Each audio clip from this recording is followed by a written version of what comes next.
Direct action को रोकने के लिए क्या किया, उस वक्त क्या किया जा रहा था? मैं बताता हूं गांधी जी ने क्या किया। नेहरू जी और गांधी, नेहरू जी ने बोला, हिंदुओं को एड्रेस किया। नेहरू जी ने बोला, if you kill any Muslim you have to kill me first.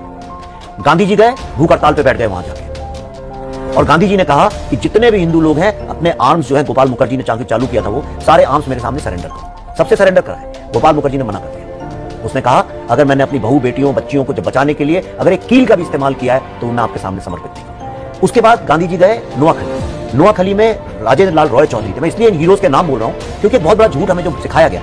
अब मैं आपको राजेंद्र लाल रॉय चौधरी का किस्सा बताऊं। उन्होंने ये बोला कि भाई गांधी जी कह रहे हैं समर्पण करो, लेकिन यहां तो गुलाम सरावर हुसैनी, 80% उनकी पॉपुलेशन है मुस्लिम की, गुलाम सरावर हुसैनी उनका लीडर था मुस्लिम लीग का, ये कत्लेआम मचाने में लगा हुआ है बंदूकें लेके। तो हम सुरक्षा कैसे करेंगे? तो हम सेल्फ डिफेंस के लिए हथियार रखेंगे।